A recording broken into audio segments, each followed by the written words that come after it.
The town of Marlow Creek, Colorado, had seen strange things in its time.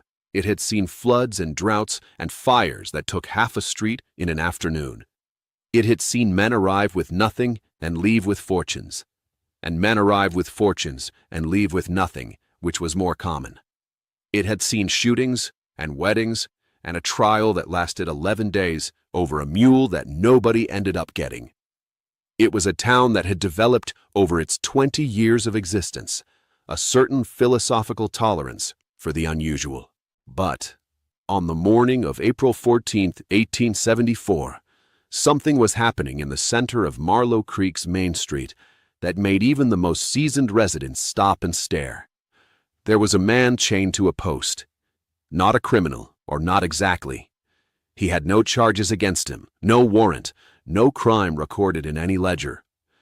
What he had was the particular misfortune of having been captured 3 weeks earlier by a group of bounty hunters working the Colorado-New Mexico border, who had discovered, upon bringing him in, that the territorial government had recently passed a provision allowing the sale of Apache prisoners as indentured labor, a provision that was legal in the way that many terrible things are legal, which is to say that someone with power had written it down and called it a law.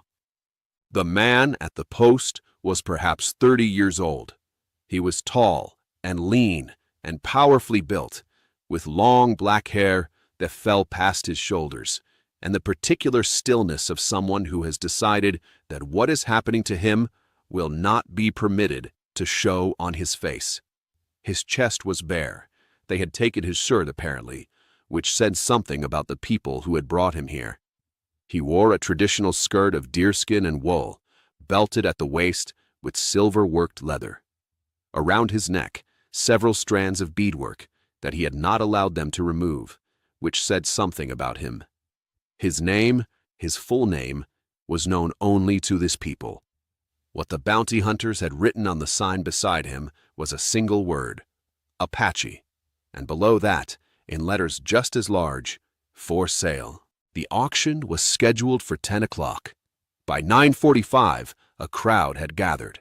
Marlow Creek had perhaps 300 permanent residents, and a good portion of them were in the street, some out of genuine interest in the transaction, some out of the complicated mixture of discomfort and curiosity that such events produce, and some simply because a crowd draws a crowd, and nobody had explained to them what they were walking toward until they were already there.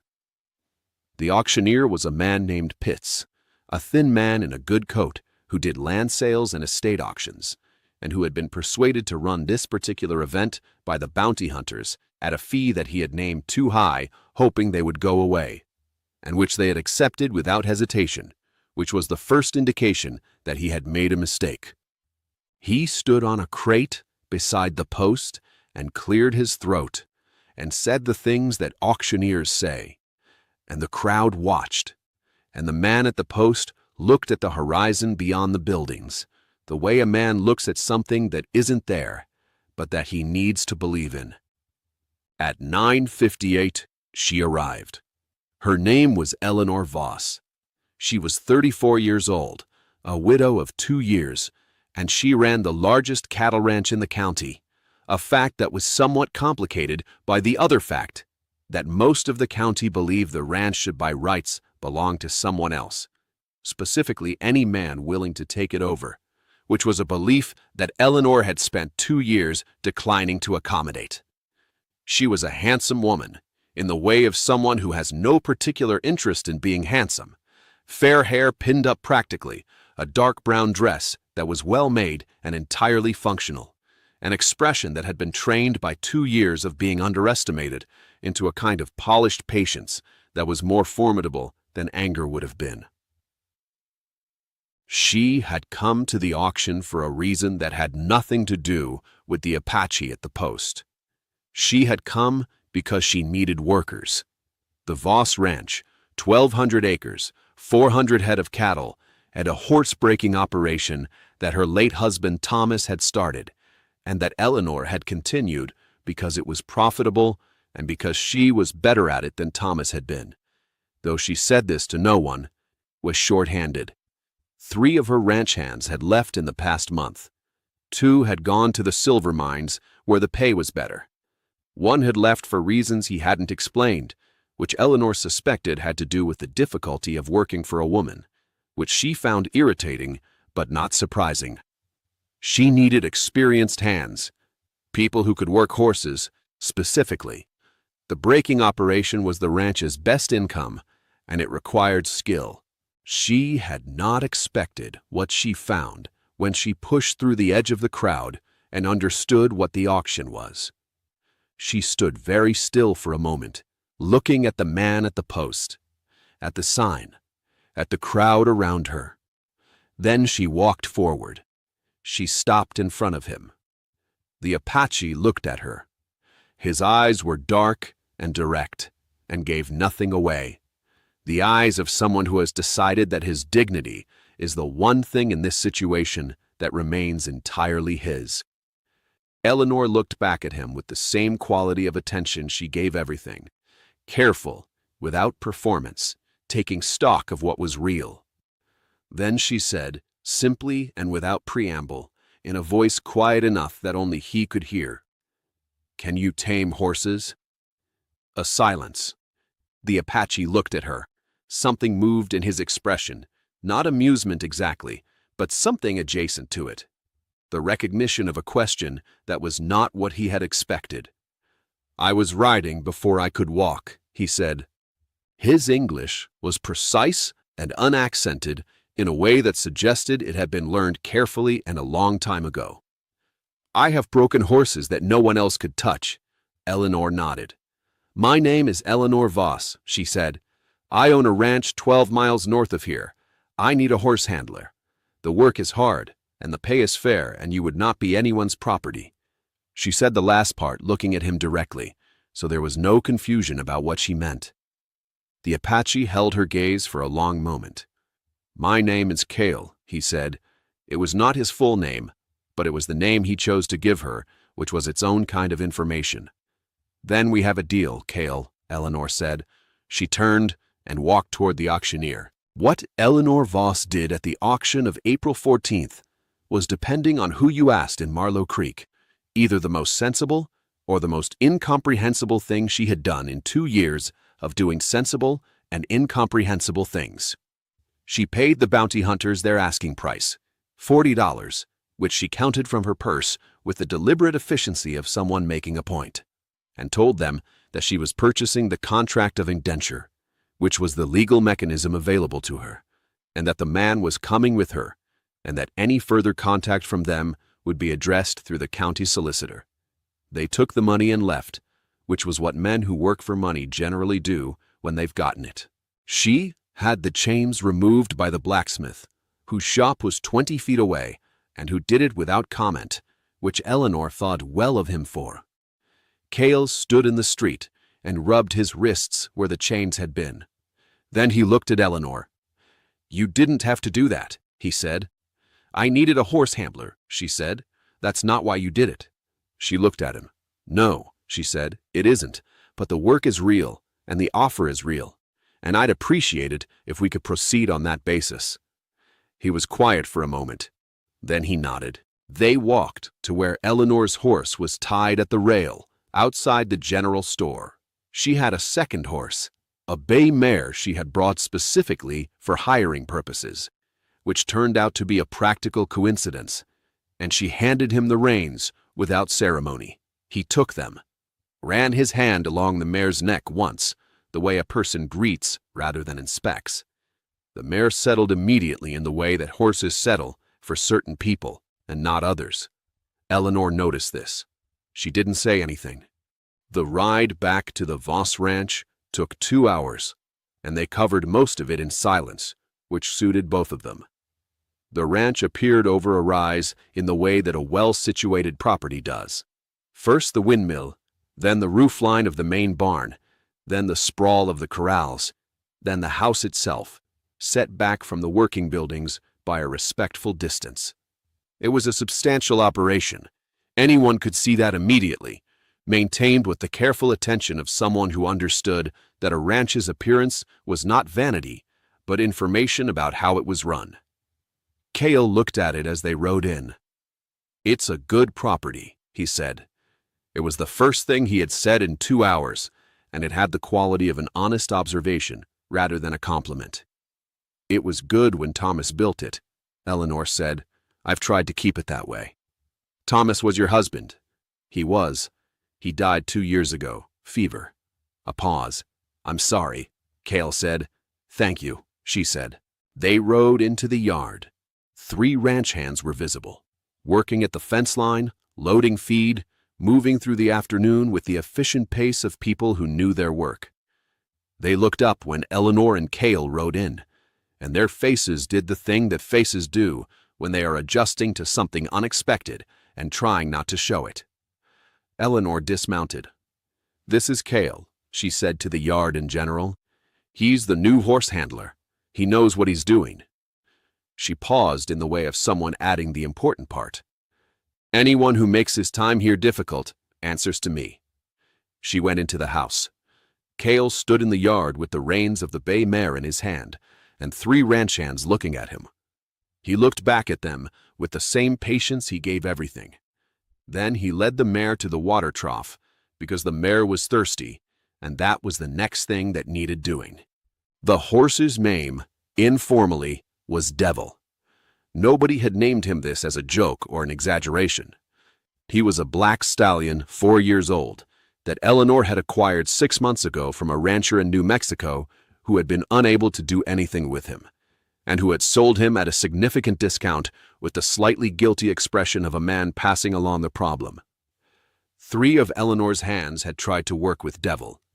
The first had been thrown in the first 30 seconds. The second had not even managed to get a hand on him before the horse made his position clear. The third, a man named Porter, who had 15 years of horse work behind him, and who was not without skill, had spent a week trying, and had finally come to Eleanor and said, with the professional honesty of a man who knows his limits, that the horse was not breakable by any method he knew. Devil was in the far corral, separated from the other horses. He moved along the fence with the nervous, coiled energy of a creature that has decided the world is against him and is prepared to act accordingly. On Cale's second morning at the ranch, he walked to the far corral and stood at the fence and looked at the horse. He stood there for 2 hours. He didn't approach the fence. He stood 10 feet back and watched. Devil watched him back, first with the aggressive attention of an animal expecting a threat, then with something more complicated, as the threat failed to materialize. Eleanor, who had been watching from the house window, came out at noon. "That horse has put 3 of my men in the dirt," she said. "I know," Cale said. "I talked to Porter this morning." "What are you going to do?" "Today, nothing," he said. "Today I'm letting him understand that I'm not going to do anything." Eleanor looked at the horse, then at Cale. "It's the first part of a method," he said. She went back to the house. On the 3rd day, Cale moved to 8 feet from the fence. On the 4th, to 5 feet. On the 5th, he stood at the fence rail itself.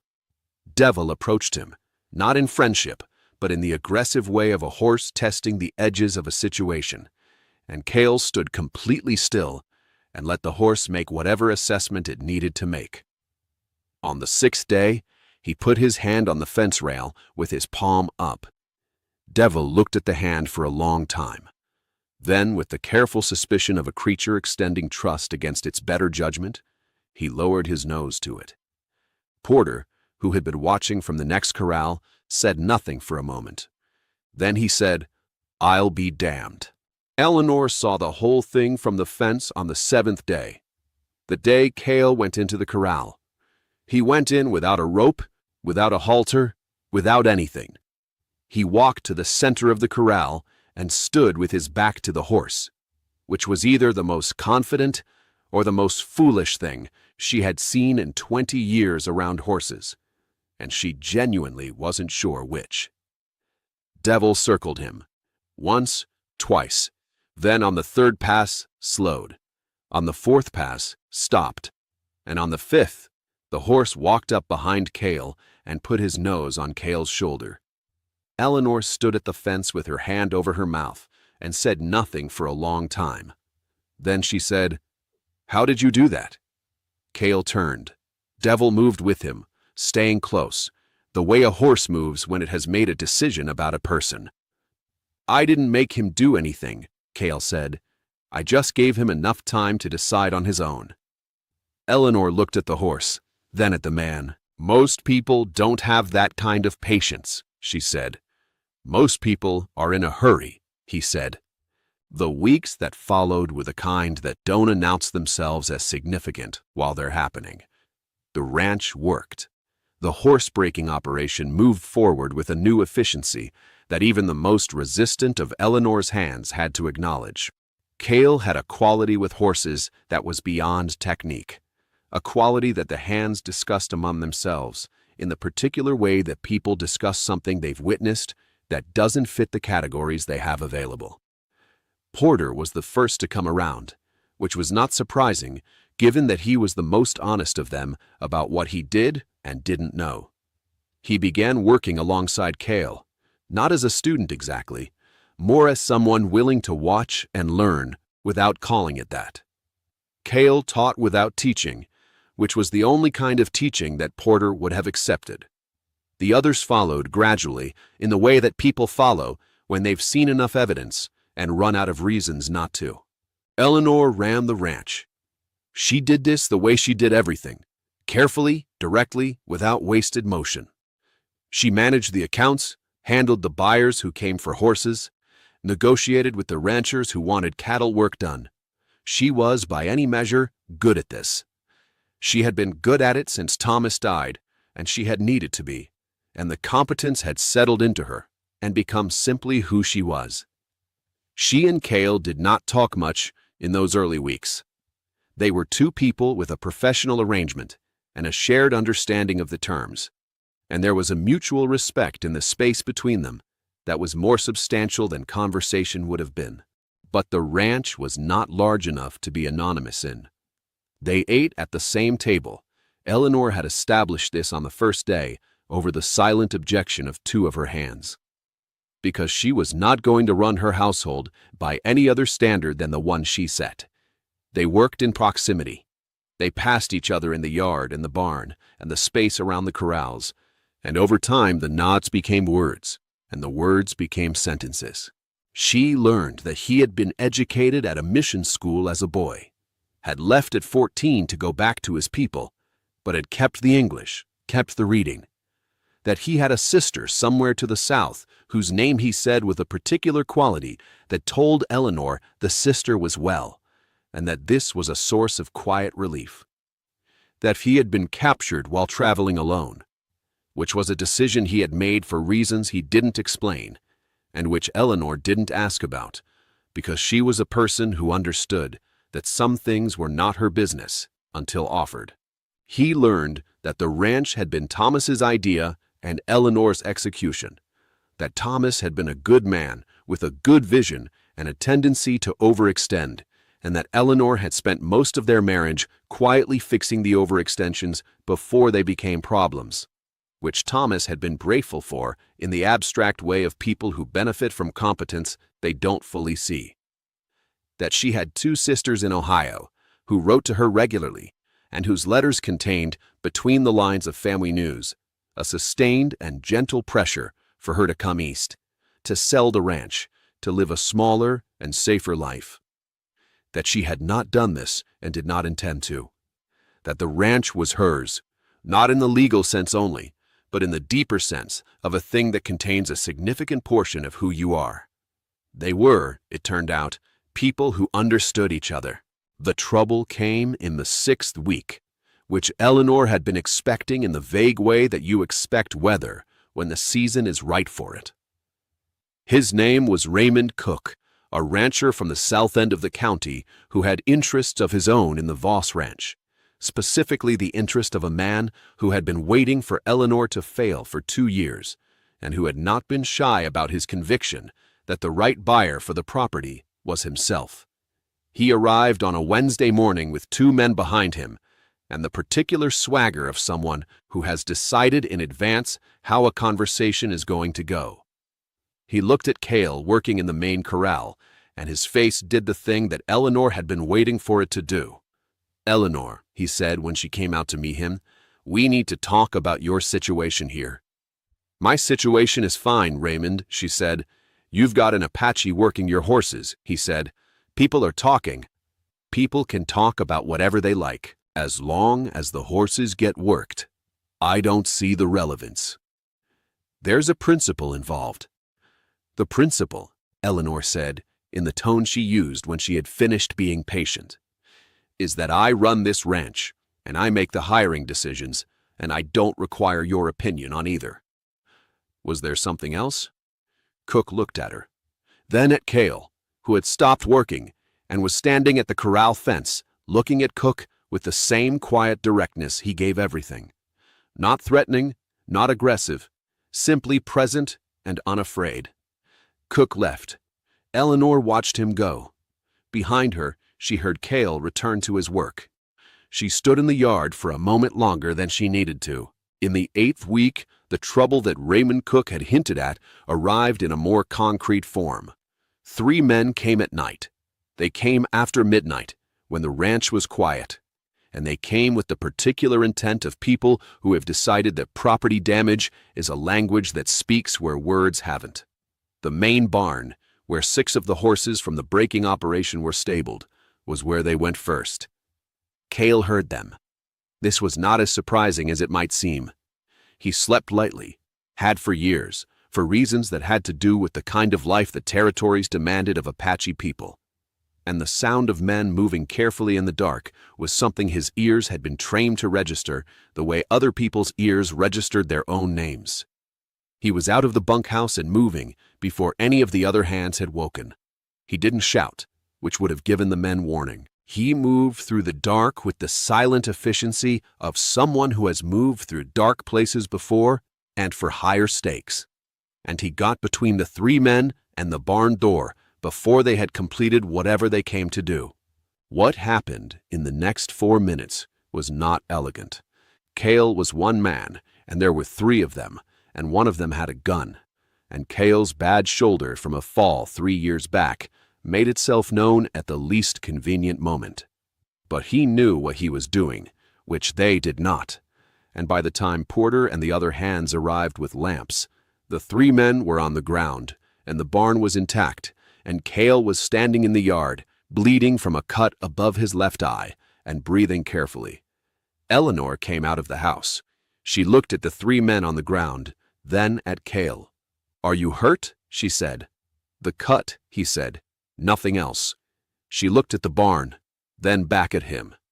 The words that came to her were not the words she said, because the words that came to her were too large for the middle of a night crisis, with hands watching and 3 men to deal with. She said the practical words, sending for the sheriff, seeing to the prisoners, directing the hands. But later, after everything was handled and the yard was quiet again, she found him at the water trough, washing the cut above his eye, and she sat down on the fence rail beside him. "This was Cook," she said. "Probably," Cale said. "I'll deal with it through the law," she said, "properly." "I know you will." She was quiet for a moment. "Why did you come here?" she said. "Not to the ranch, to the barn, in the dark. He hadn't had to. He could have woken the others, could have waited." Cale pressed the cloth against the cut and looked at the dark line of the mountains beyond the ranch. "Because it needed doing," he said simply. Eleanor looked at him. "Cale," she said, and then she said the thing she had been not saying for 8 weeks, which was, "You could leave whatever you want. The contract means nothing to me. You're not bound here." He looked at her. "I know," he said, "but you're still here. The work is good," he said. "The horses need me. The ranch needs me." She held his gaze for a long moment. "Yes," she said quietly. "It does." She went inside. The night sat around the ranch, enormous and quiet and full of stars, the way Colorado nights are. And Cale sat on the fence rail and looked at it.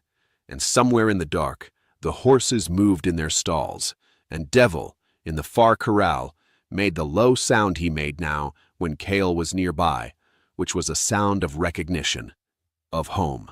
Epilogue. What Marlow Creek came to understand. Raymond Cook was arrested 3 weeks later.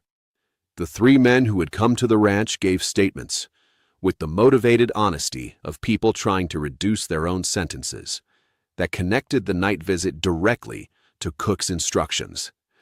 The county sheriff, a methodical man who disliked Cook for unrelated reasons, and pursued the case with perhaps more enthusiasm than was strictly required by duty, assembled a file that resulted in Cook being charged with criminal conspiracy and property damage.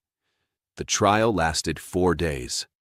Cook was convicted and fined significantly, and stripped of the county board position he had held for 6 years, which he valued more than the money. Eleanor Voss attended every day of the trial. She sat in the front row and looked at the proceedings with the composed attention she gave everything. And when the verdict was read, she nodded once, the nod of someone receiving information that confirms what they already knew, and went home. The Voss Ranch continued. The horse-breaking operation expanded in the year that followed. Word had spread, in the way that word spreads in ranch country, that the Voss operation produced broke horses that stayed broke, which was not as common as it should have been, and which commanded a premium accordingly. 3 new hands were hired. The corrals were extended. Eleanor had the main barn re-roofed, which it had needed for 2 years. Cale stayed. He stayed because the work was good, which was true. He stayed because the horses needed him, which was also true. He stayed because Eleanor Voss was the most capable and honest person he had encountered in a long time. And because the ranch felt, in a way that he examined carefully and found he couldn't argue with, like a place where it was possible to exist completely rather than partially. There was a morning in the 2nd year, an October morning, cold and clear, the mountains showing their first snow at the top, when Eleanor came out to the far corral, where Cale was working with a young mare that had come in difficult. She leaned on the fence and watched. The mare was coming around, slowly, carefully, the way things come around when they're not forced. Cale worked with his back to the fence, his attention entirely on the horse, and Eleanor watched the way she had watched that first week, with the same quality of attention. After a while, without looking at her, Cale said, "What are you thinking about?" She considered it honestly. "The auction," she said. "That morning." She paused. "I almost didn't go. I had no reason to go. I went because the farrier canceled, and I had an hour free." Cale looked at her then, "And if you hadn't gone?" he said. Eleanor looked at the mountains, at the snow on the peaks, bright in the October sun. "Then I wouldn't have known what I was missing," she said, "which is the worst kind of loss, the kind where you never find out."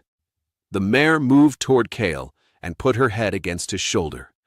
The mountains stood where they had always stood, indifferent and enormous and beautiful. And the ranch, Eleanor's ranch, Thomas's ranch, now something that belonged to both of them, and neither of them, in the way that things belong when they've been